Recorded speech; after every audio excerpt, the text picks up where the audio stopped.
nice on the eye, or this person that's passing me by. Today on France 24's weekly music show, we meet a musician, poet, playwright and author.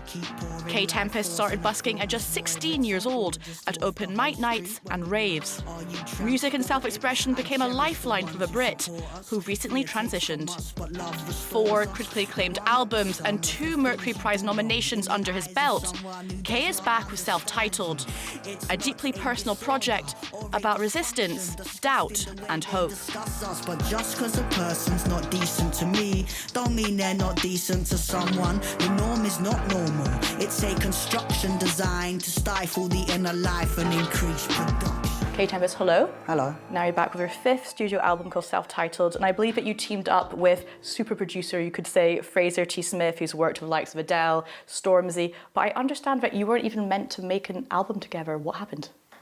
I went to his studio to put a lyric on one of his songs, and while I was there, I played him some stuff I was working on, really just to get his feedback or something. It was. I had written a whole album, but something about it wasn't quite right, and I couldn't put my finger on what it was. He listened to it, and he seemed to sense that there was something not.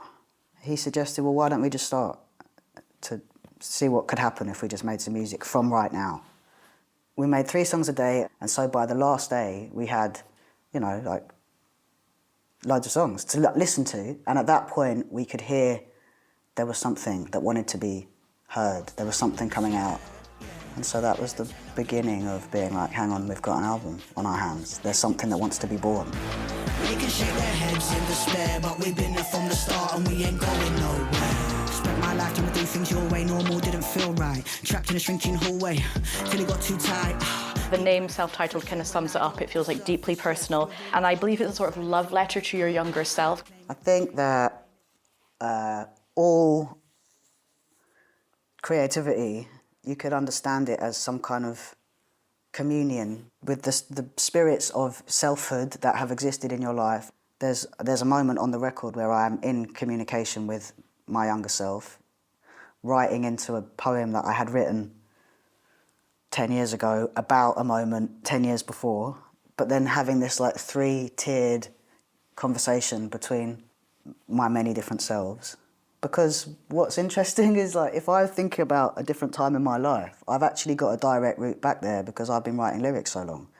So if I want to know what was going on when I was 17, all I have to do is remember the first line of a lyric. You're not vulnerable, you're not exposed, it's not private writing. It's a reception of what was happening at that time that was channeled and came out through the artifice of lyricism.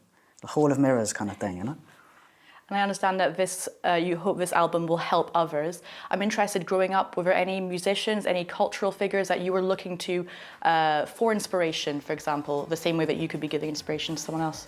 All albums, all literature, everything I read and engaged with, I felt communicated directly with my essence in a way that normal life, normal conversation never did, Long time coming to right now, pipe down, lifetime looking for things I thought I'd found already. Falling to the floor like I'm alright, I'm steady. Send myself back so I can tell me. What I find interesting is that the album cover and the music video for Know Yourself feature a barbershop. What is it about this kind of location that inspired you so much? I spent a few days with this amazing photographer called Jesse Glazard, who I adore. I love him. Like, we get on very well and he's a beautiful soul. And he just hung out with me, and I was in the rehearsal studio, I was like hanging out with some friends, I went to a barbershop, and he just was with me. I just went to get my hair cut.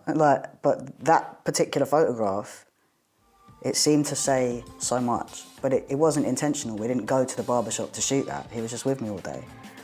But yeah, I think throughout my life, pre-transition, pre-coming out, any kind of caretaking around myself was extremely painful. Like anything, like by the time you've left your house in the morning, if you're hiding that kind of pain and secret, there'll have been 3 or 4 things that have happened that have made you feel already full of shame and pain.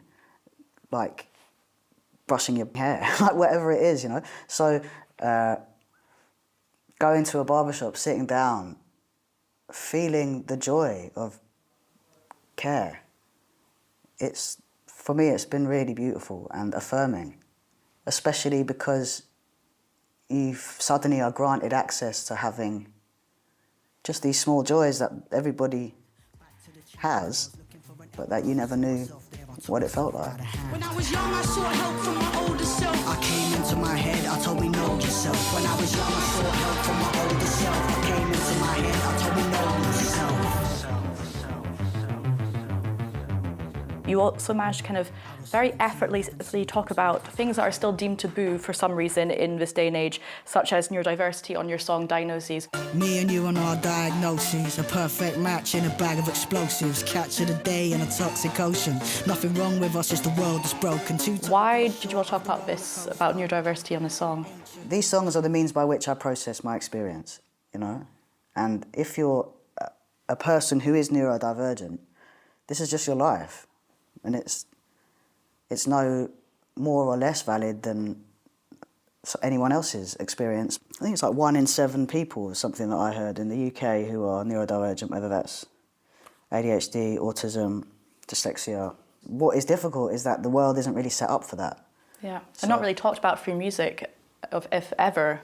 There's probably been a huge amount of fantastic musicians who we've loved in the past probably were neurodivergent, we just didn't know that's what it was. And they probably didn't know what that was. So maybe loads of songs are about it. We just don't know that's what it's about. Yeah, do you know what I mean? PTSD, ADHD, anxiety, bipolar addiction, neurodivergence. I'd be more worried if we were disturbed. We got our own alphabet, big bunch of letters between you and I. It's the right response to a world gone wrong, and we're getting on just fine. Last year, one of your plays, because of course you were a musician, a poet, a playwright, an author, just to name a few feathers in your hat, the wonderful dancer and choreographer Dorothy Munez that actually adapted your play Hopelessly Devoted. What was that like, seeing that kind of translated into a kind of dance piece, so to speak? Oh, just incredible.